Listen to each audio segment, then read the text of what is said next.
Welcome back to biology classes. So far we studied about autotrophic nutrition in plants, and today we are discussing about heterotrophic nutrition in animals. So you might have studied about heterotrophic nutrition in your previous classes. Here heterotrophic means these are nutrition in this type of nutrition animals are depends on other organisms to get their nutrition, whether they may be dead organisms or living organisms. The definition here is organisms gets their nutrition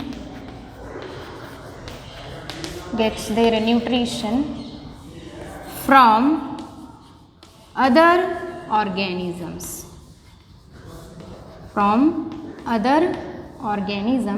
So this type of nutrition what we call heterotrophic nutrition, and those animals which depends on other animals for their nutrition are called, these organisms are called heterotrophs. These are called heterotrophs, or these are also called heterotrophic organisms. These are also called heterotrophic organisms. So again, heterotrophic nutrition we can classify into three types based on the availability of the food material and from where these organisms get their nutrition. The heterotrophic nutrition classified into three types. Types of heterotrophic nutrition. Types of heterotrophic nutrition.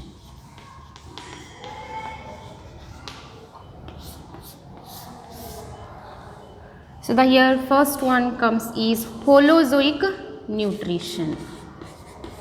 Holozoic nutrition.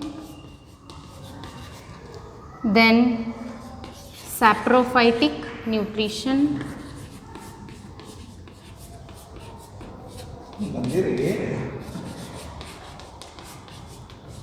And third type is parasitic nutrition.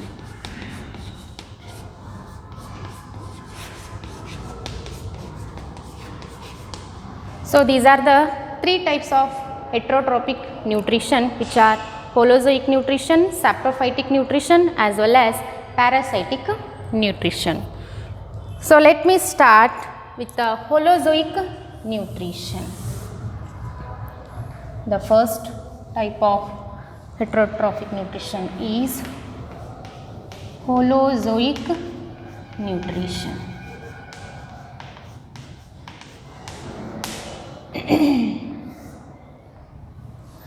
So in a Holozoic type of nutrition, the organisms gets their food by ingesting the solid or liquid food material and then get digested inside their body. Such type of nutrition is called Holozoic nutrition. Organisms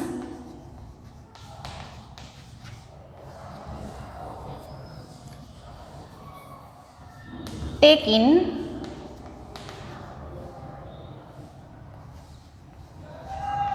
materials and break it down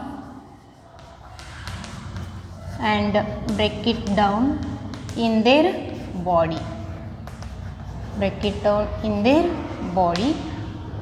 This type of nutrition is called Holozoic nutrition, and those organisms which gets their nutrition by taking other materials or food materials and get digested inside their body, such animals are called or organisms are called, and the organisms are called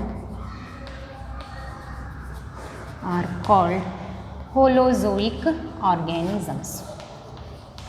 Those are called Holozoic organisms. So examples for these Holozoic nutrition or Holozoic organisms like we people are humans.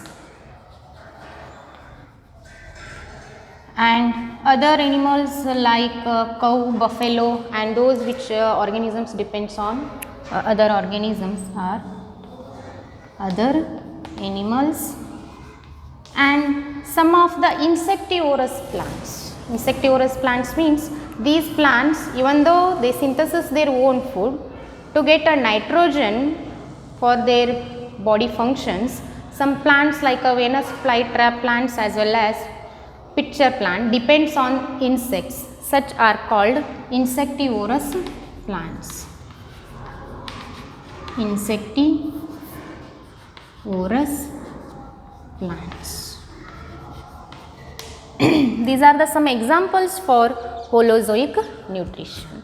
Holozoic means these organisms or those organisms which take the food material, it may be in the solid or liquid form, then whenever they take inside their body, that taken food is break down in the body itself, and this breakdown of the food material is due to some activity of digestive enzymes. You will come to know how the digestive enzymes break down the complex food material into simple food material in the coming class.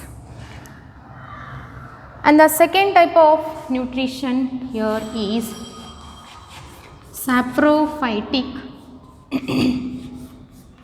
nutrition.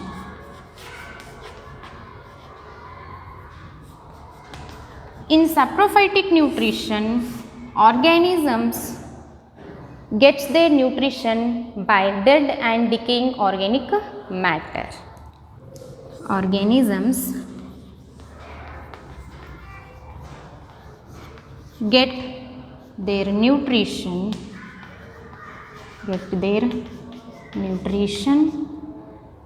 by dead and decaying organic matter.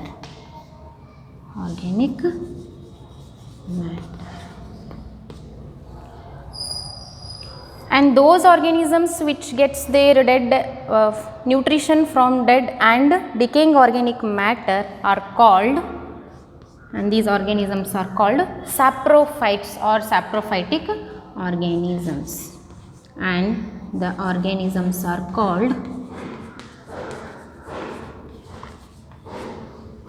saprophytic organisms,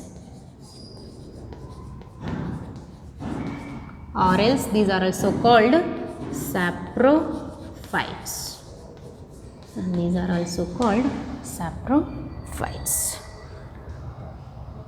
So then when come to the examples, you may see the different types of saprophytes which grow on the food materials like bread molds. You may see the yeast and mushrooms. These are the examples for saprophytic organisms or saprophytes. They get their nutrition from the dead and decaying organic matter. And you come to the examples: bread molds, and then yeast and mushrooms. These are the saprophytic organisms which gets their nutrition from dead and decaying organic matter. Okay. The third type of heterotrophic nutrition is a parasitic nutrition. So you might have studied about the parasites. Here in the parasitic nutrition, the parasitic organisms gets their food from other living organisms without killing them. This is the definition. Write down your own sentence. So parasitic nutrition is the nutrition or the organisms gets their nutrition from living organisms without killing them. And when you come to the parasitic nutrition, there are two types of parasites. Those are ectoparasites and endoparasites. Those parasitic animals or organisms which present on the body surface of the host or other organism are called ectoparasites, and which are present inside the body of the host are called endoparasites. Here ectoparasites and endoparasites. Ectoparasites and endoparasites. So, parasitic organisms present on the body surface of host, and those which are present inside the body are called endoparasites. Those which are present in the body of host. So, here host is nothing but the organism which gives the nutrition to the parasites are called host organism. So, examples comes, as you know, ticks and lice, as well as tapeworms and leech. These are the parasitic organisms which gets their nutrition from other living organisms without killing them. They may affect their life cycle, but they won't kill them. Examples includes ticks as well as lice, leeches and tapeworm. Ticks in Kannada we call unne, lice henu, leeches these are called as jigane, and tapeworm ladi hulagalu. Ticks which are present on the body surface of the buffalo or a cow. Lice, as you know, these are the human parasites, and leeches, they sucks the blood, and tapeworm. Ticks, lice as well as leeches, these are ectoparasites which comes under the group ectoparasites, which means they present on the body surface of the host. When you come to the tapeworm, this tapeworm comes under endoparasites, which means it infects the intestine of the animals. So, it is a endoparasite.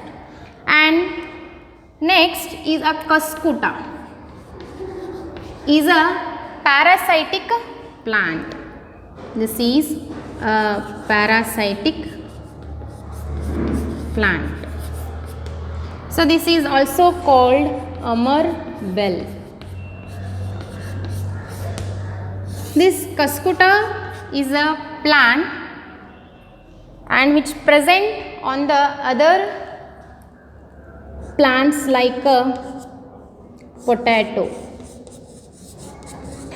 Cuscuta plant, it gets their nutrition from the potato plant.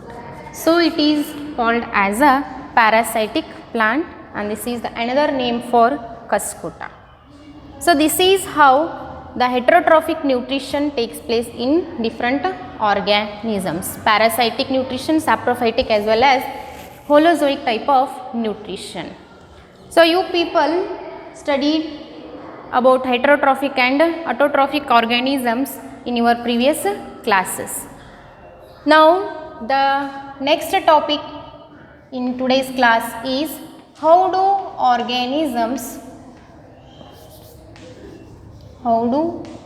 organisms gets their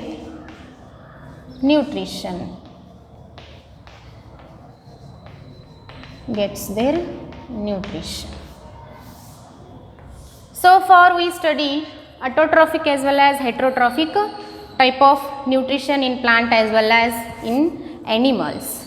When you comes to the animals they may be a unicellular or multicellular. Whenever you come to the nutrition, some animals gets their nutrition from the body surface, it depends on their body organization, and some animals gets their nutrition and digest inside the body. So, all the topics will come under the organisms, how they get their nutrition and how the digestion takes place inside their body. So, in case of unicellular organisms, as their entire body made up of only one cell, all the life processes takes place by only one cell. Say for example amoeba. Amoeba is a protozoan. And one more example in the protozoan, that is paramecium. So under this topic you are going to study the intake of food by the amoeba as well as paramecium. When you come to the higher animals, from lower to higher animals, the body organization will be complex, from unicellular to multicellular. As I told you earlier, unicellular organisms digest their food in the single cell only. When you come to the multicellular organisms, they may have different organs or organ systems to digest their food. So here unicellular organisms or digestion in unicellular organisms.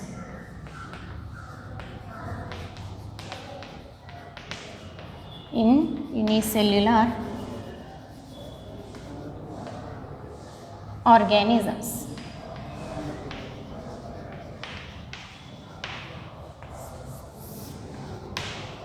Say for example amoeba.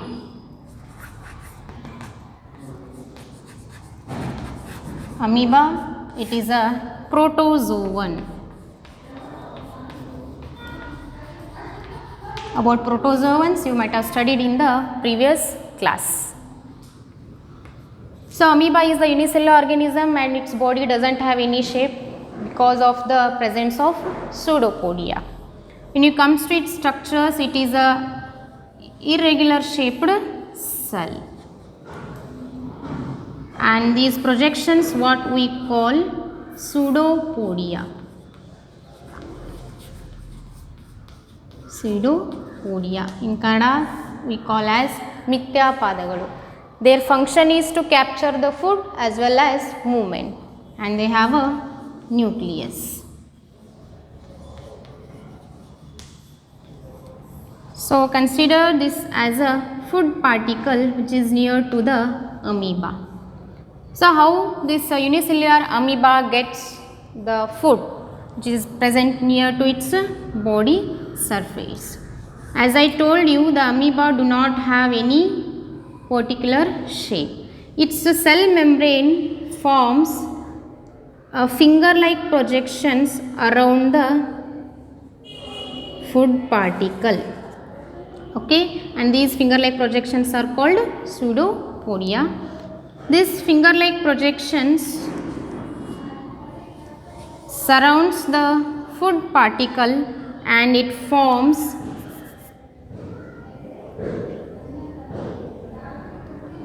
food vacuole. This is what we call food vacuole. Then this amoeba, then inside its body, the food vacuole, inside the food vacuole, the food get digested with the help of digestive enzymes. Gets digested with the help of digestive enzymes. Digestive enzymes. So with the help of digestive enzymes, the food gets converted complex to simple form. Then that simple absorbable forms are dissolved inside the cytoplasm of the amoeba. Gets dissolved into the cytoplasm of the amoeba. Then what about the undigested food material? Here undigested food materials move towards the cell membrane and automatically those are thrown out from the cell. This is how the amoeba unicellular organisms in their body, the digestion process takes place. And when you come to the second example, as I mentioned you earlier, paramecium. In paramecium, this is also unicellular organism which comes under the class protozoa. So its body is made up of single cell and it is having a definite shape also, and it looks like a slipper, not exactly slipper.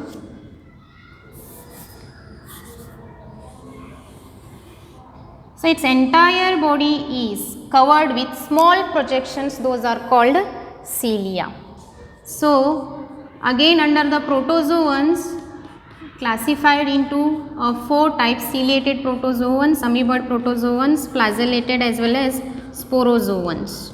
So, ciliated protozoans have a cilia on their body surface, and these cilia helps the organisms for its movement. Like in amoeba have a pseudopodia for their movement and to capture the food. Like in paramecium also they have cilia for their movement. So, its body is have a definite shape and entire body is covered by cilia, and they have a nucleus, and also they have a contractile vacuole. These contractile vacuole helps for the organism to expel the undigested or unuseful material. Contractile vacuole. You may see the mouth like structure. This is what we call gullet, or else it is also called cytopharynx. This is commonly called gullet. Whenever the food in its surrounding environment is present, that time the cilia on its gullet surface, through the ciliary movement, this food particle enters the body of this paramecium. This is how the intake of food takes place in the paramecium.